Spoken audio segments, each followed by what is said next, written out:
Link TV presents Mosaic World News from the Middle East. Here are today's top stories.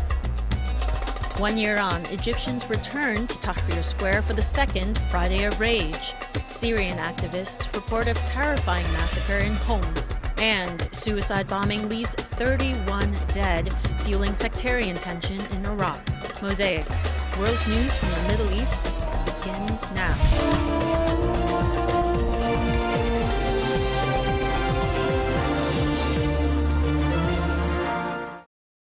The following program contains graphic scenes that some viewers may find disturbing. Viewer discretion is advised. أخبار القتل في سوريا سبقت اليوم دعوات الناشطين للتظاهر. Amid the ongoing killing campaign in Syria, activists called for demonstrations on a day dubbed Friday of the Right to Self-Defense. Meanwhile, the Syrian army and security forces have expanded their military operations, notably in the cities of Homs and Hama. According to the Syrian Revolution General Commission, more than 30 people, including 9 children, were killed today by the regime's gunfire across various cities in the countryside of Damascus, Homs, Hama, and Idlib. Since the early morning hours, the city of Hama, especially in the Hamadiya neighborhood, has been witnessing a wide-scale military campaign amid heavy artillery gunfire. The Syrian army reportedly shelled several neighborhoods in the city of Homs and other areas in Ankus and Duma in the countryside of Damascus. Yesterday, a dangerous development unfolded in Syria. As yesterday's death toll rose to 62, the Syrian Observatory for Human Rights said that forces loyal to the Syrian regime committed a massacre against a 14-member family for sectarian reasons. Among members of the family were 8 children who were killed and dismembered in Al-Zaytun neighborhood in the city of Homs. Security forces also shelled several other neighborhoods in the city, killing 16 civilians.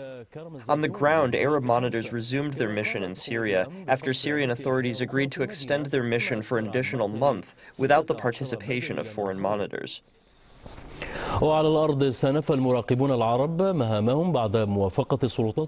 Today, a group of monitors toured several villages in the countryside of Damascus, which is witnessing armed confrontations between the Syrian army and defectors.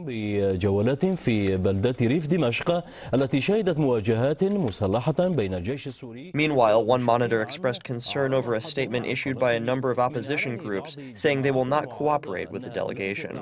Manal al-Khatib reports from Damascus. The Arab League monitoring team resumed its mission on the ground after the Syrian authorities agreed to extend the team's mission for an additional month. The Syrian authorities denied the mission's work will take the form of a fact-finding committee and said instead their work will be based on what authorities give them access to on the ground. The delegation is performing the same tasks, with emphasis on parts of the protocol that have not yet been implemented. To be more precise, the delegation will focus on the issue of detainees, which is one of the articles that have not yet been completed. Violence is rising in Syria and has almost reached the capital. This news comes after fierce confrontations erupted for hours between the conventional army and the Free Syrian Army in the countryside of Damascus. Following the confrontations, the authorities said they have uncovered what they referred to as a den used by gunmen to kidnap army personnel and civilians in the area of Harasta.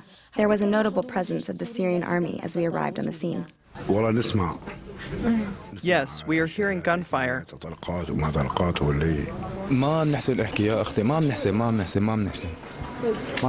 Sister, we can't say anything.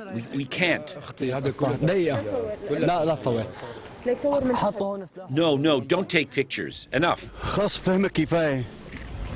As Thaqba and Arba'in join al-Zabadani in becoming key strongholds for the army's defectors, it seems as though the circle of violence will continue to expand unless a solution appears on the horizon. With the level of violence continuing to increase in Syrian streets, fears of escalation is looming in Damascus and its countryside, following confrontations between the conventional army and the Free Syrian Army, which means more violence in the country.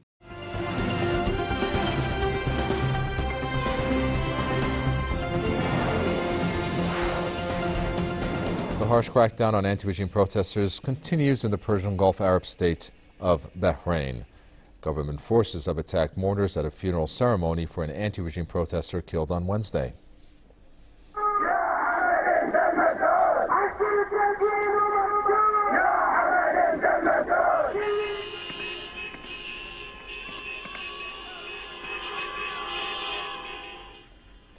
Mohammad Yaqub died after a police vehicle ran him over in Sitra.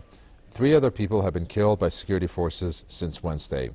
Funerals held for those killed by regime forces usually turn into mass protests against the country's rulers. The brutal crackdown on demonstrators has failed to end the almost year-long uprising against the Al-Khalifa dynasty. Dozens of people have been killed since the protests first began, and many others have been put in jail and tortured.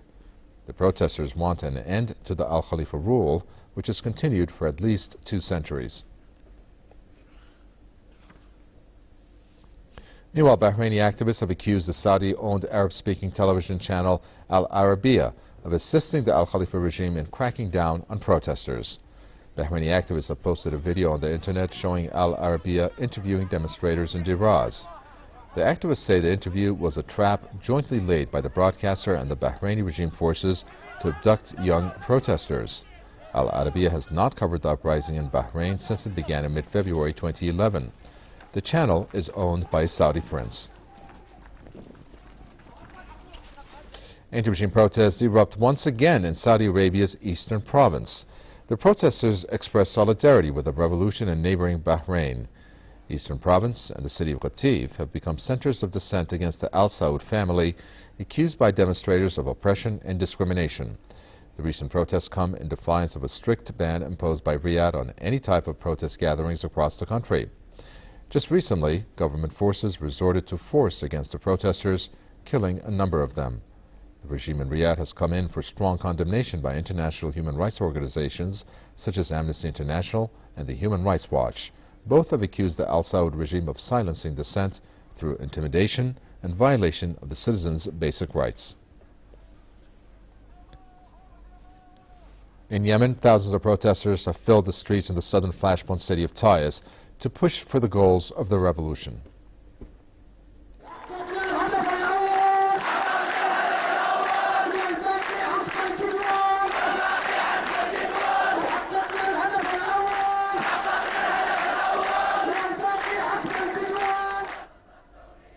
The protesters demanded the swift trial of outgoing ruler Ali Abdullah Saleh and the freezing of all his assets. They also denounced his impunity from prosecution. Saleh is in the United States, where he's been granted diplomatic immunity. Protesters across Yemen have been demanding that Saleh be brought to justice for his involvement in the corruption and the killing of hundreds of protesters during the revolution that started last year. Yemenis have repeatedly blamed the United States and Saudi Arabia for trying to hinder the revolution.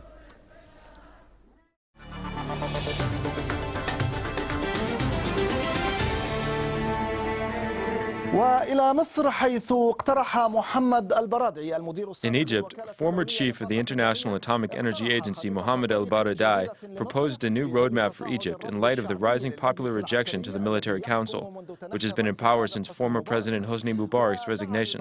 Al-Baradei called on Egypt's People's Assembly to immediately elect a provisional president before forming a committee to draft the constitution. In addition, the Nobel Peace Prize laureate requested that the new constitution define the political system and guarantee a civil state, human rights, and freedom. Our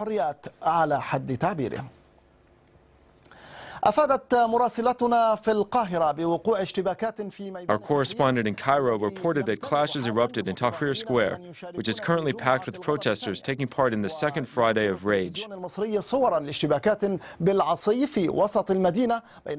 TV aired images of a large number of people fighting with sticks. The reason for these clashes has not yet been verified.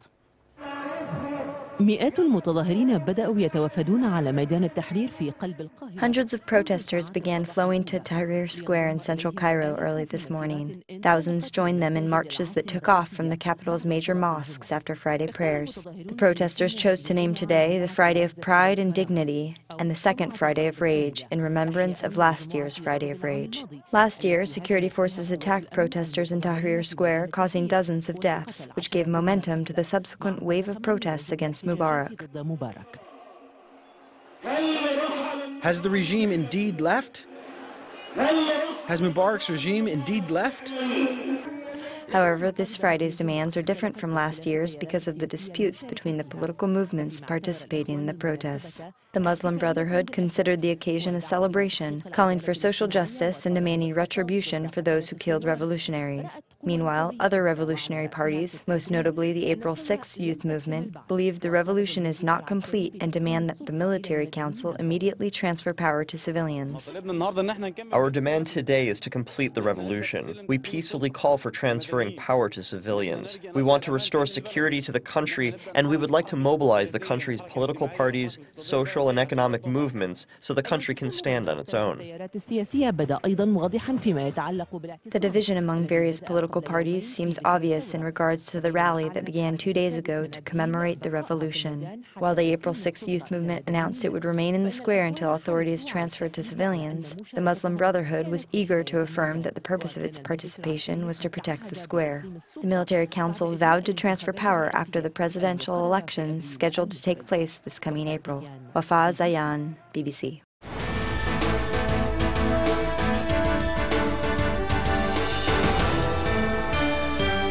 قتل 31 شخصا على الأقل وأصيب نحو 60 آخرين جراء انفجار سيارة. At least 31 people were killed and nearly 60 others were injured in a booby-trapped car explosion targeting a funeral procession in the Zafraniya neighborhood of the Iraqi capital, Baghdad. A medical source said the blast took place outside a hospital as hundreds gathered for a funeral procession for 3 people killed last Thursday by armed assailants in Baghdad. Among the dead were at least 4 women. An Interior Ministry spokesman confirmed that a terrorist was targeting a funeral procession when he detonated explosives rigged to a car.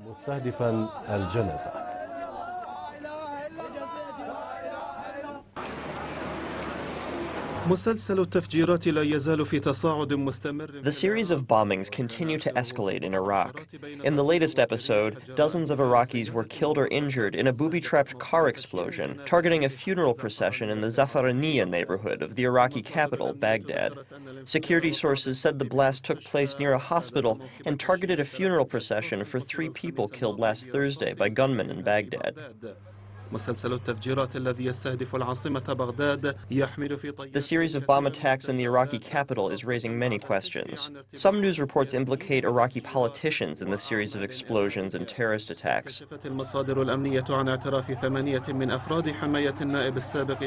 Security sources aired confessions of 8 members of the security team in charge of guarding former Iraqi member of parliament Adnan al-Dulaimi.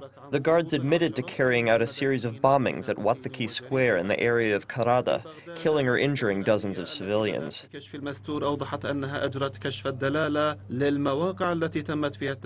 In Baghdad, security agencies accompanied by al-Dulaimi's security guards visited the targeted areas and collected more evidence. Angry victims' families tried to attack the perpetrators, but were stopped by security officers at the scene. Iraqi Vice President Tariq al-Hashimi, who was indicted on charges of terrorism, was the first to be linked to the acts of violence, as shown by documents and evidence provided by the judiciary. Amid the deteriorating political and security situation in Iraq, some politicians accused certain political groups of seeking to assassinate al-Hashimi, mafia-style. Former Iraqi Deputy Prime Minister Salam al-Zubayeh accused some members of the Iraqiya bloc of targeting al-Hashimi. In addition, several leaked news reports are linking leaders and members of the Iraqiya bloc to al-Hashimi's case and indicate they could be held equally responsible.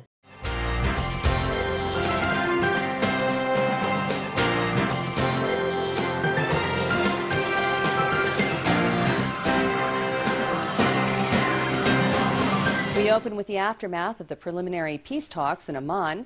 Palestinian officials today described Israel's presentation of border and security arrangements of a future Palestinian state as a non-starter. One PLO source accused Israel's envoy to the talks, Yitzhak Molcho, of killing the two-state solution, adding that the Israeli concept of a Palestinian state consists of a wall and settlements and does not include Jerusalem or the Jordan Valley. According to a senior Israeli source, while Molcho outlined Israel's parameters at the Wednesday talks, he did not draw lines on a map, but rather spoke in general principles about what Israel would take into consideration when drawing that line. Israeli officials continued to maintain that no progress can be achieved until the Palestinians end their intransigence. The talks basically have started with an imposed deadlock by the Palestinians. What do they wish to have? A clear delineation of the future borders, now already before the talks even start, before negotiations even start. These things have to be straightened out through tough negotiations of give and take. We give something, we need to get something in return. Following talks with Palestinian President Mahmoud Abbas in Amman during her visit to the region to restart the peace talks, European Union Foreign Policy Chief Catherine Ashton continued to deny that the preliminary meetings between Israel and the Palestinians ended in deadlock. Despite the passing of the Middle East Quartet deadline for the two sides to exchange proposals with one another, and Palestinian leaders now saying that the entire process has been suspended, Ashton expressed her hope that efforts to restart serious negotiations will yield success, a view echoed by U.S. State Department spokeswoman Victoria Nuland.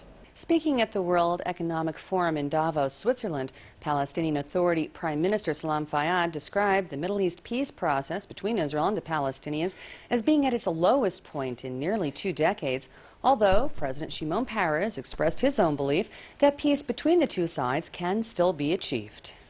I am convinced there will be peace between the Palestinians and us based on a two-state solution. I don't have the slightest doubt.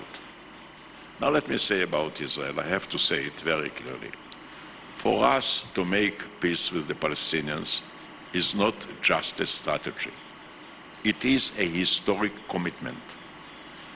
We are trying to make peace not to achieve a political or strategic comfort, but to be true to our tradition. The Jewish tradition does not permit us to rule other people.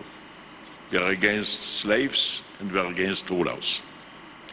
And we have to remain true to our history and to our tradition. So we are committed in the depths to make peace. I believe that with a little bit of patience, and by the way, the remaining problems, in my judgment, are more psychological than realistic, than real. I don't say that if it's psychological, it is easier to solve, nothing whatsoever. But we can solve it.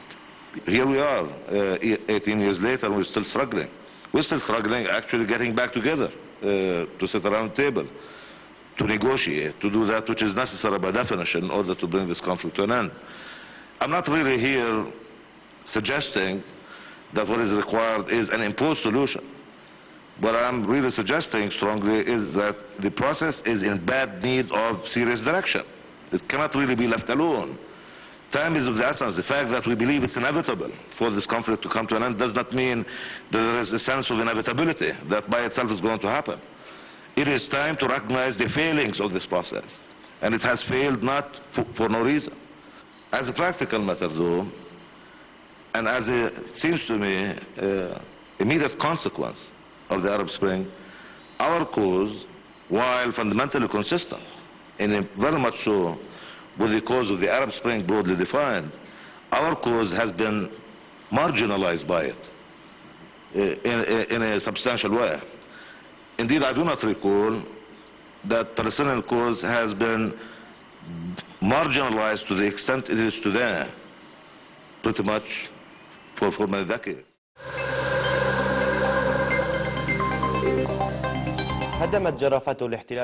The occupation's bulldozers demolished 2 houses and a number of residential barracks in the Fidah neighborhood in eastern Anata, a town near occupied Jerusalem.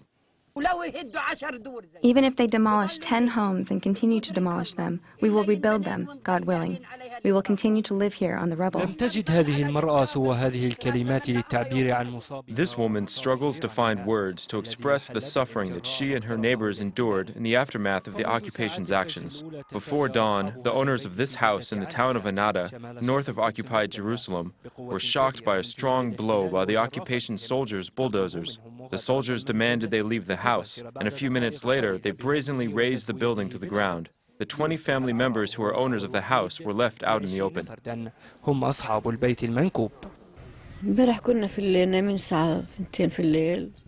As we were sleeping at 2 a.m. last night, we heard a noise. We were told they were bulldozers. I started to wake up my young children who were asleep. I covered them with blankets and took them outside.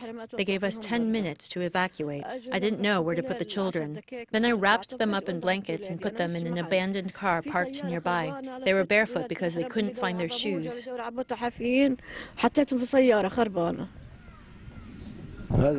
This is the second time they demolished our home, so it's not the first time. The demolition operation was not limited to this house, but also targeted another house and 6 mobile homes belonging to Bedouins in the area. The operation didn't even spare the animals.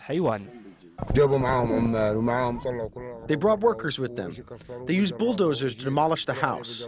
When I asked them why they did it, they said because I'm living in Area C and I don't have the right to live here. We will not leave. To the Israelis, rest assured, we will not leave this country, no matter what they do. With this new crime, the occupation seeks to impose a new reality on the ground in a desperate attempt to displace the original residents from the occupied holy city of Jerusalem and its surroundings. Akram Farouk, Palestine TV.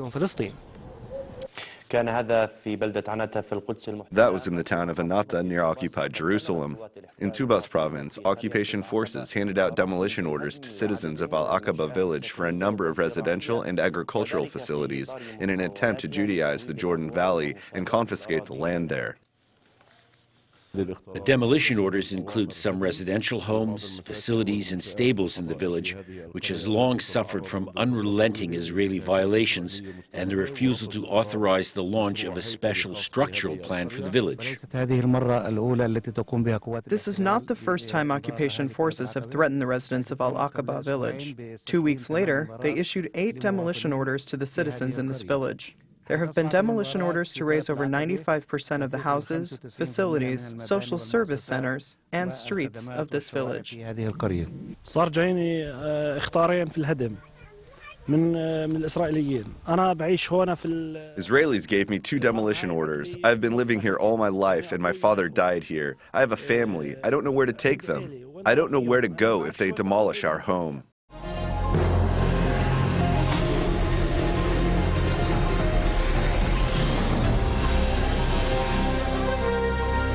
The issue of corruption resurfaced in Somalia as humanitarian aid was in the process of being delivered to refugee camps. This issue has increased the refugees' sufferings and compelled some to consider returning to their villages. The Somali government pledged to punish those involved in the corruption of humanitarian aid distribution. The shortage of humanitarian aid is not the only problem that haunts the drought-stricken people of Somalia. Despite the limited amount of aid flowing into the country, they're still living lives filled with misery and deprivation. We have been here for 6 months and the aid they talked about has not been delivered to us. Every day we receive promises of aid, but we don't see a thing. Where did the aid that was brought to the country go? Corruption and manipulation of the distribution of aid has had a negative impact on the lives of refugees and has prolonged their suffering. Perhaps this prompted the Somali president to visit the refugee camps in order to inspect the situation. During the visit, he pledged to punish all those who have stolen, one way or another, humanitarian aid allocated to refugees. His visit comes after the government was accused of failing to provide necessary protection in the aid distribution process.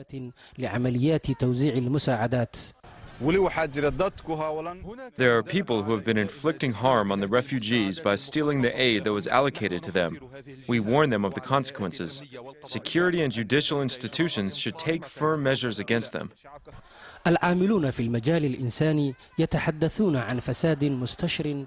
Humanitarian workers say there's rampant corruption in the aid delivery process. Various parties are responsible for this phenomenon, which aggravates the hardships of the refugees. التي يواجهها النازحون. هناك بعض المخيمات التي تسيطر عليها Some refugee camps are controlled by mafia gangs as a result of civil wars and local conflicts. There are soldiers affiliated with the government who steal the food intended for the hunger-stricken people. Consequently, the refugees are caught in the middle of a real catastrophe. Corruption, security breakdowns, and the repeated theft of aid are three terrible factors that have driven the refugees in these camps to despair. Many of them are considering returning to the villages they escaped from, as they're overwhelmed by feelings of neglect and abandonment. Corruption associated with aid distribution, in addition to the deteriorating health and living conditions, are crises that plague the drought-stricken people of Somalia. If relevant parties do not take more serious action to put an end to this phenomenon, the crisis is likely to continue. Omar Mahmoud, Al Jazeera, Mogadishu. With regards to a different kind of corruption in Pakistan, nearly 100 cardiac patients died after they were given medicine believed to be contaminated.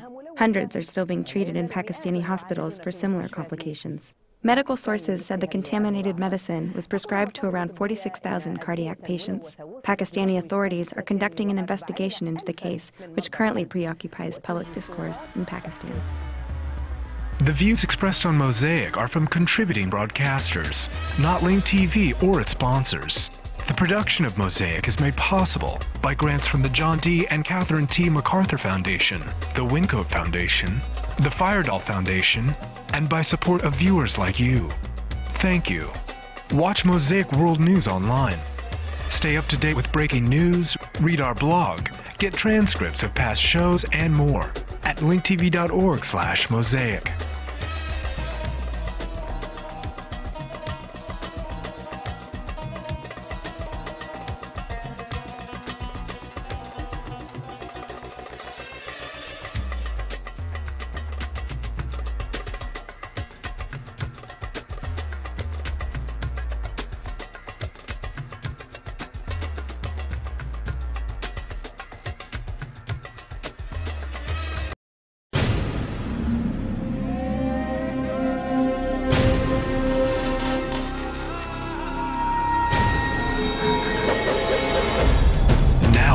Airwaves, a global channel of uncompromising stories, world news, documentaries, entertainment, and culture.